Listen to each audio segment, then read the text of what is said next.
गांधी के नेतृत्व में कांग्रेस की भारत जोड़ो यात्रा अभी महाराष्ट्र में है।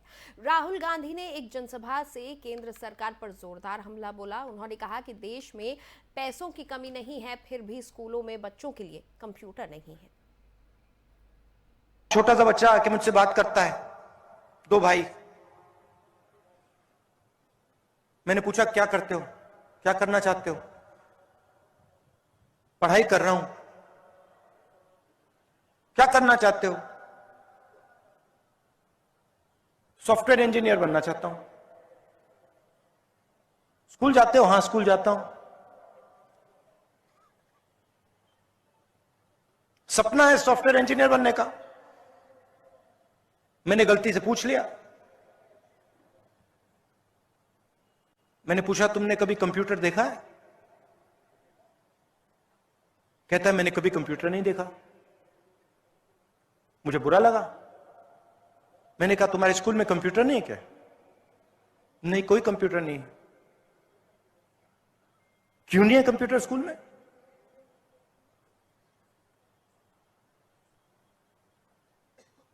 क्योंकि हिंदुस्तान का पूरा धन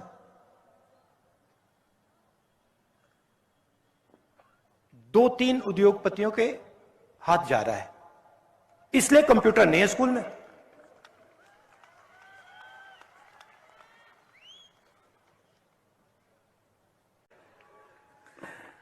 मैं केदारनाथ गया एक बार।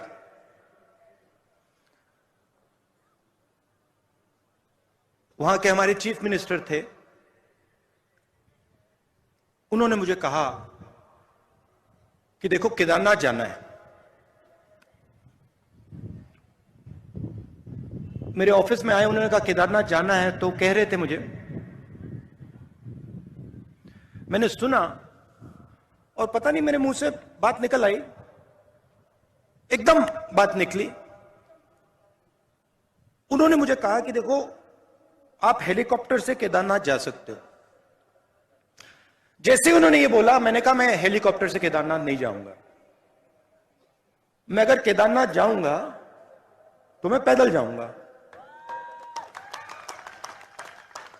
क्योंकि मैंने सोचा कि अगर मैं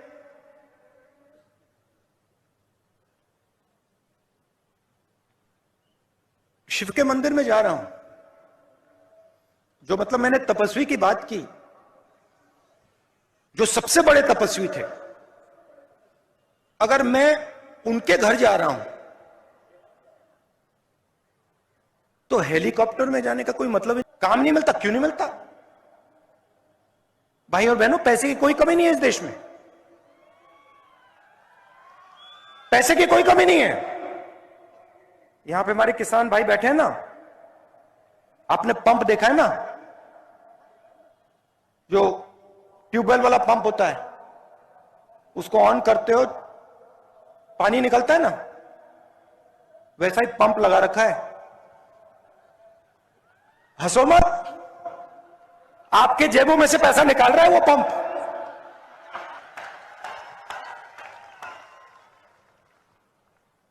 उधर बटन दबता है, दिल्ली में, बंबई में, मुंबई में बटन दबता है, पंप चालू होता है, किसानों के जेब में से पैसा निकलता है, मजदूरों के जेब में से पैसा निकलता है। नोटबंदी की, जीएसटी लागू की, आप किसी भी छोटे व्यापारी से पूछ लो, किसी भी स्मॉल और मीडियम बिजनेस वाले से पूछ लो। आज मेरे साथ चले, मैंने पूछा भैया बात बताओ, नोटबंदी से पहले आप कितने लोगों को रोजगार देते थे? कहता है 300। मैंने कहा नोटबंदी और जीएसटी के बाद आप कितने लोगों को रोजगार देते हो? कहता है 50। मैंने कहा वो जो 250 लोग थे उनका क्या हुआ? कहता मुझे नहीं मालूम।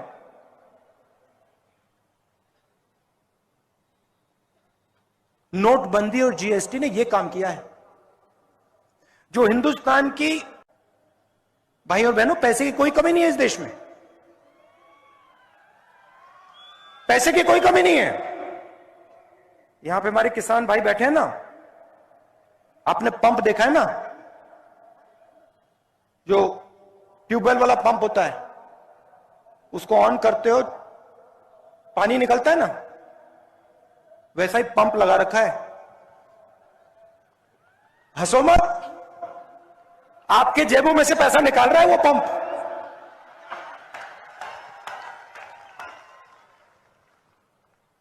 उधर बटन दबता है,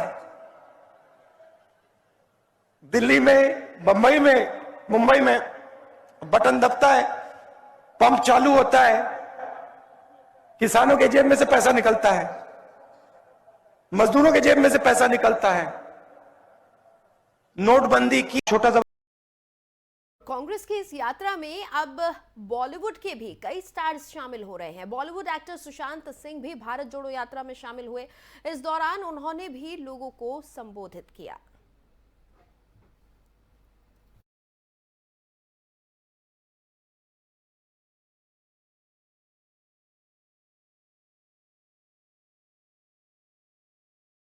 दिल्ली एमसीडी चुनाव को लेकर आम आदमी पार्टी ने दिल्ली वासियों को 10 गारंटी दी हैं। उन्होंने इस दौरान बीजेपी पर जमकर हमला बोला।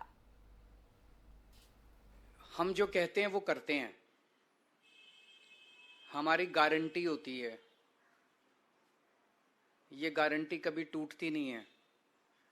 जैसे फेविकल कोल का जोड़ कभी टूटता नहीं है, वैसे आम आदमी पार्टी की गारंटी कभी टूटती नहीं है।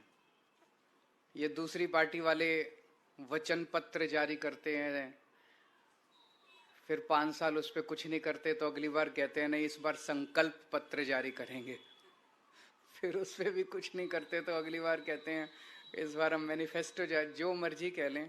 इनकी नीयत साफ नहीं है दूसरी पार्टी वालों की, इन्होंने करना ही नहीं होता है।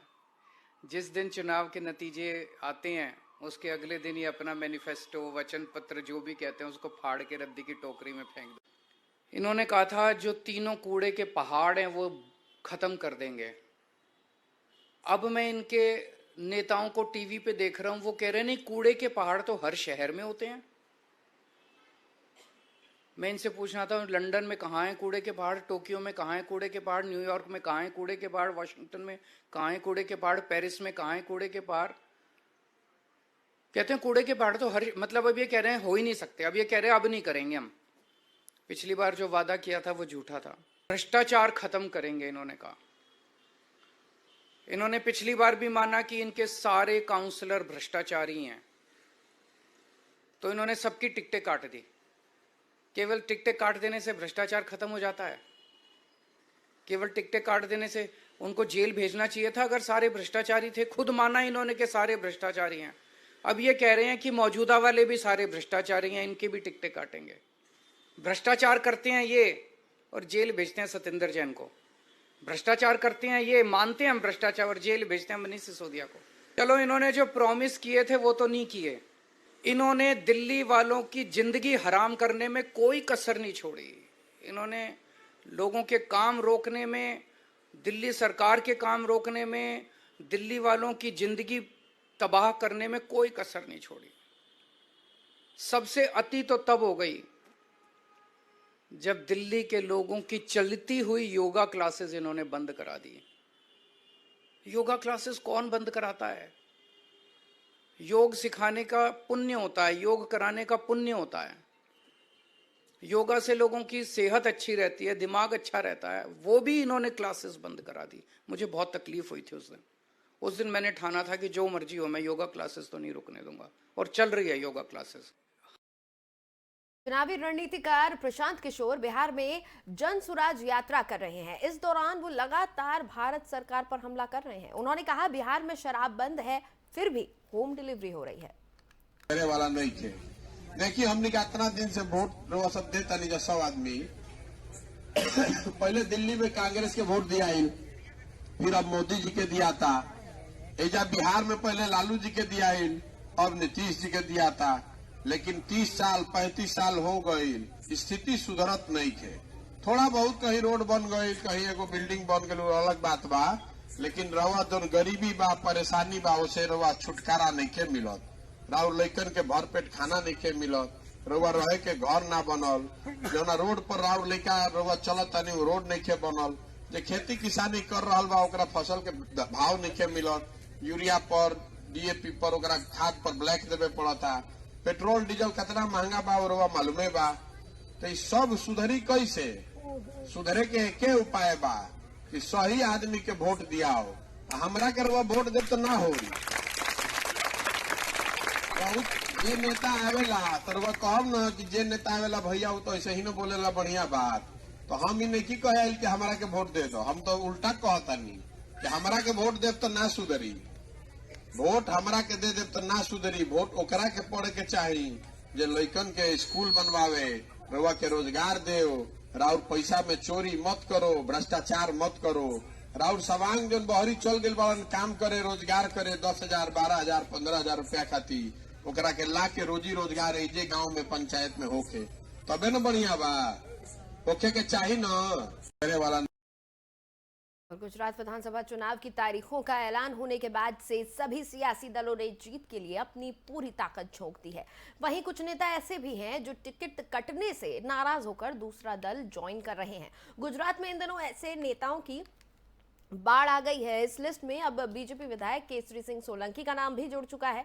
दरअसल भारतीय जनता पार्टी ने आगामी विधानसभा चुनाव में मातर से पार्टी के विधायक केसरी सिंह को इस बार टिकट नहीं दिया है, इसलिए केसरी सिंह ने बगावती तेवर दिखाते हुए आम आदमी पार्टी ज्वाइन कर ली है। केसरी सिंह का दावा है कि वो मातर सीट से चुनाव लड़ेंगे। आम आदमी पार्टी ने मातर सीट से महिपत सिंह को अपना उम्मीदवार घोषित किया है। केसरी सिंह ने इस सीट पर चुनाव लड़ने का दावा किया है। उन्होंने दावा किया कि वो मातर विधानसभा सीट आम आदमी पार्टी के उम्मीदवार के तौर पर यहां से चुनाव लड़ेंगे।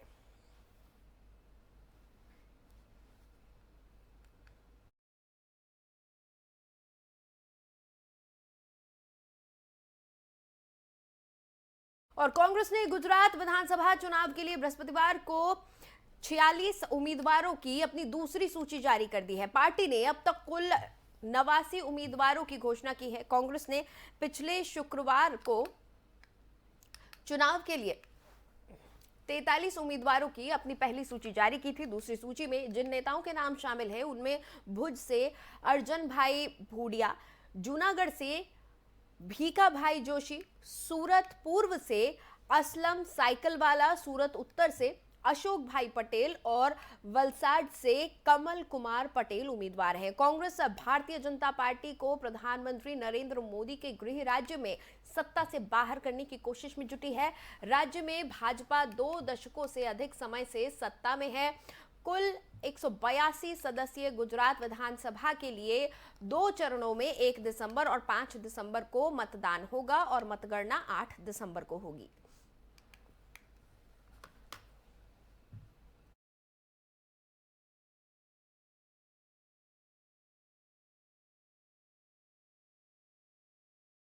और बीजेपी ने 182 सदस्यीय गुजरात विधानसभा सीटों के लिए 160 उम्मीदवारों की अपनी पहली सूची गुरुवार को जारी कर दी। पार्टी ने पाटीदार आंदोलन के नेता हार्दिक पटेल को वीरमगाम से उम्मीदवार बनाया है। पार्टी ने बहुत मंथन करके प्रत्याशियों के नामों का ऐलान किया है। वहीं क्रिकेटर रविंद्र जडेजा की पत्नी रीबाबा सोलंकी को जामनगर नॉर्थ से टिकट दिया है। अहमदाबाद जिले की वीरमगाम सीट कांग्रेस का गढ़ है। पाटीदार आंदोलन की वजह से बीजेपी को पिछले विधानसभा चुनाव में अच्छा खासा नुकसान झेलना पड़ा था। अब पार्टी ने पटेलों के गढ़ में आंदोलन के युवा नेता को उतारा है ताकि पटेलों के वोटों को अपने तरफ साध सके।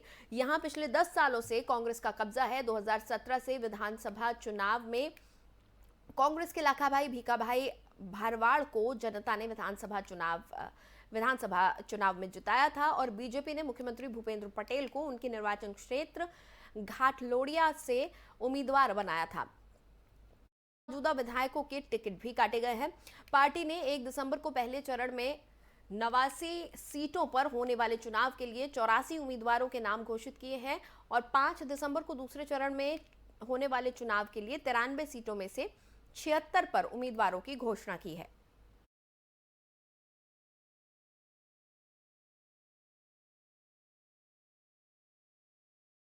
फिलहाल इस बुलेटिन में इतना ही। मुझे दें इजाजत, आप बने रहें FM न्यूज के साथ।